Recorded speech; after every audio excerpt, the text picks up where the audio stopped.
Bismillahirrahmanirrahim. Assalamualaikum warahmatullahi wabarakatuh. Saya Nur Hasanah dari kelas D Psikologi Pendidikan. Di sini saya memilih jurnal intelijensi untuk saya jelaskan dan untuk memenuhi tugas UTS Psikologi Pendidikan. Di sini nanti saya akan menjelaskan satu persatu ya. Yang pertama adalah pengertian intelijensi. Dalam kamus psikologi, intelijensi diartikan menjadi dua arti. Yang pertama, kemampuan menghadapi dan menyesuaikan diri terhadap situasi baru secara cepat dan efektif. Yang kedua adalah kemampuan menggunakan konsep abstrak secara efektif. Intelijensi di sini atau kemampuan menerima dan memecahkan masalah adalah faktor yang menggerakkan siswa sehingga ia berhasil atau gagal dalam lingkungan belajarnya. Alfred Binet, seorang psikologi Prancis, salah satu penemu alat ukur intelijensi, menggambarkan intelijensi sebagai penilaian atau disebut juga akal yang baik.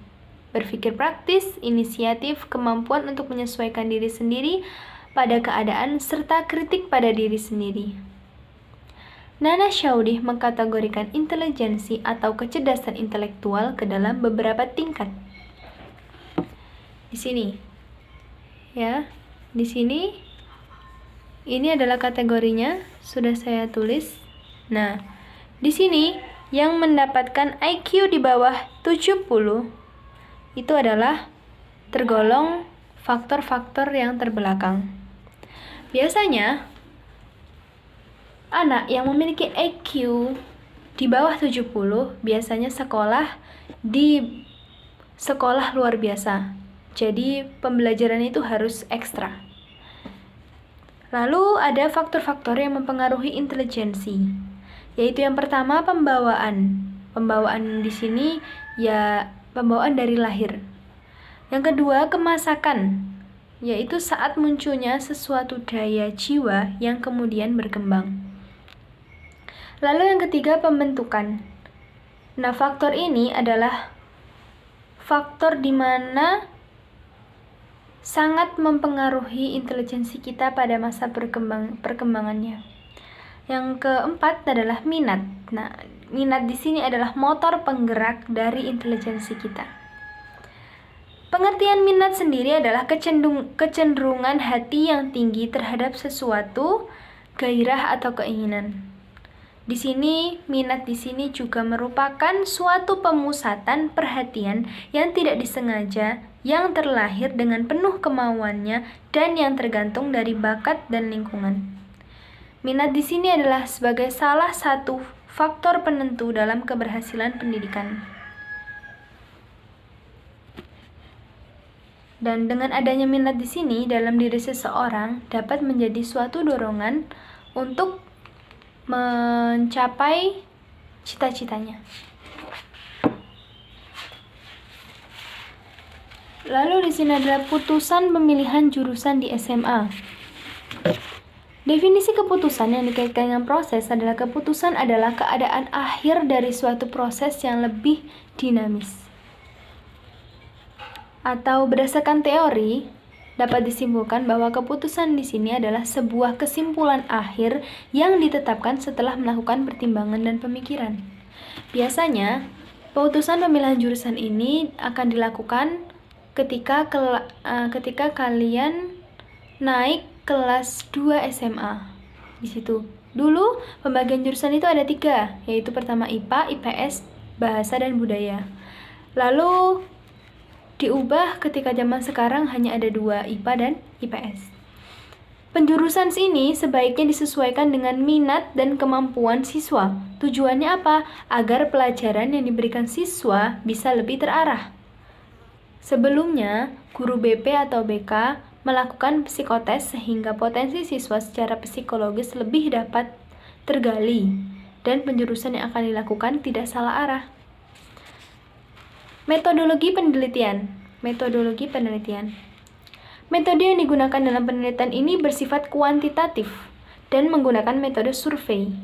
Penelitian dilakukan pada 60 siswa kelas 2 SMA swasta di wilayah Depok. Penelitian ini terdapat 3 variabel, yaitu variabel putusan pemilihan jurusan yang disimbolkan dengan Y sebagai variabel terikat, variabel intelijensi yang dilambangkan dengan X1 dan minat siswa X2 sebagai variabel bebas. Teknik pengumpulan data yang digunakan adalah dengan teknik pengumpulan data variabel intelijensi. Dilakukan dengan cara melihat dokumen hasil tes IQ yang telah dilaksanakan sekolah. Teknis pengumpulan data variabel minat siswa dan variabel putusan pemilihan jurusan dilakukan dengan instrumen non-tes berbentuk kuesioner. Hasil penelitian. Di sini hasil penelitian dibagi menjadi 3, yaitu yang pertama adalah pengaruh intelijensi terhadap putusan pemilihan jurusan. Untuk membuktikan hipotesis berikut dengan memperhatikan nilai atau bilangan yang tertera pada kolom T atau kolom SIG untuk baris perhatian orang tua atau variabel X1.